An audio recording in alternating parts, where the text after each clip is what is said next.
Hello. We are testing out my mic to see how well it works with my mirrorless camera. And I thought I would talk about something I've been obsessed with lately, which is my iPod. So I saw one of my TikTok friends, Ember. I don't know, maybe an Instagram post or something of her with her iPod. And I was like, oh my gosh, that is so nostalgic and just amazing. Like, I need to have one. So I received one for Christmas, and this is a iPod Classic, what is it, Gen 6? And so I've got music on there and everything, and I've been obsessed with it. I've been listening to music in my car, listening to music with some headphones that I just got, which I will show you.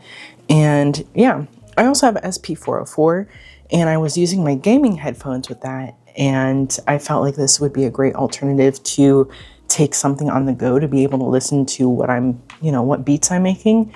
But also, it's just better to have a wired connection for the maximum music listening experience.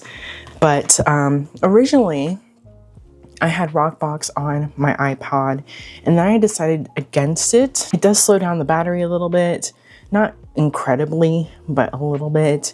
And also sometimes it can just be not as intuitive. I'm a very techie person. I love tinkering with things. So it did make sense for me to want to do that and add that. I like the aesthetics of it and how it looks, but it was just a lot of scroll through, a lot of options. And I just love the simplicity of the little screen on my actual iPod, just as it is. I've got about, I think this is 160 gigs. I've got about 700 songs on here, which I forgot about all the music that I purchased back in the day that's still on my iTunes, which is now Apple Music account. So that was really cool to be able to download all of those. And I've been purchasing some music from Bandcamp as well, so I can support musicians directly. I know they take less of a cut and people seem to like it. So if you like Men I Trust, by the way, they have a whole bunch of their stuff on Bandcamp. And basically it's like pay what you can. Minimum is like 50 cents for a song, $1 for an album. Crazy. I've been obsessed. The music listening experience is definitely noticeable. Like in the car, it just sounds well-rounded as far as how the sound sounds, and with headphones on, it sounds very good as well. And I also forgot about how good actual just headphones are that have the little plugs in there or whatever, because honestly, these cancel out the noise very, very well. With these on, I can't really hear anything else that's going on outside of me, if the water's running or whatever.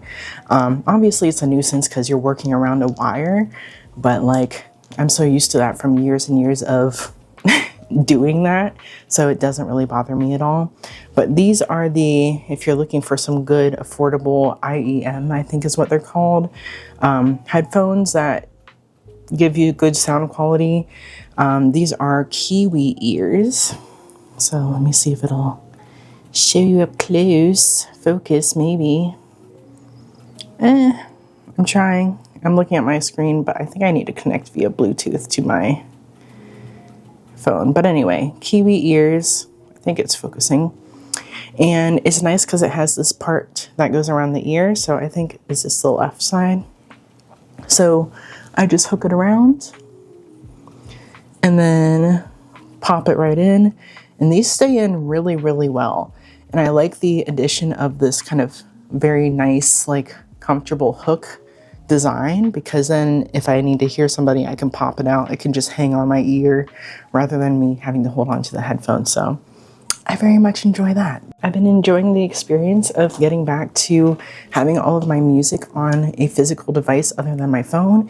It saves me phone battery, and it allows me to have a deeper appreciation for the music that I do have on a device, because I feel like with Apple Music and Spotify and things, I hear a song, I kind of like it, I save it, and then I have all these songs I saved. Some of them, if I hear them again, I'm like, I don't really like that the second time around. But with this, I'm super intentional. I'm intentionally looking at music on my Apple Music that I listen to frequently. And then I'm going in, I'm downloading it, I'm purchasing it, I'm installing it onto the iPod.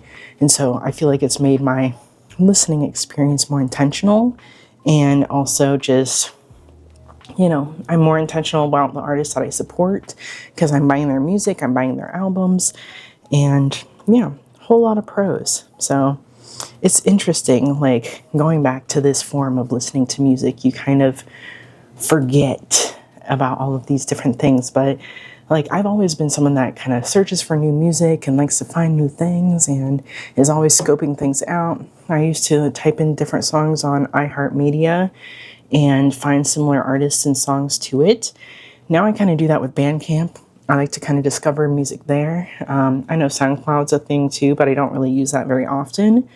But I just feel like as far as music discovery goes and everything in between, this has rebuilt or strengthened my initial relationship to music in the way that it used to be and feel, where I had to scope out music and look for new songs and kind of dig through YouTube videos to see what people recommended or just not well-known songs or whatever the case was. But anyway, I've been loving it. I've been enjoying it.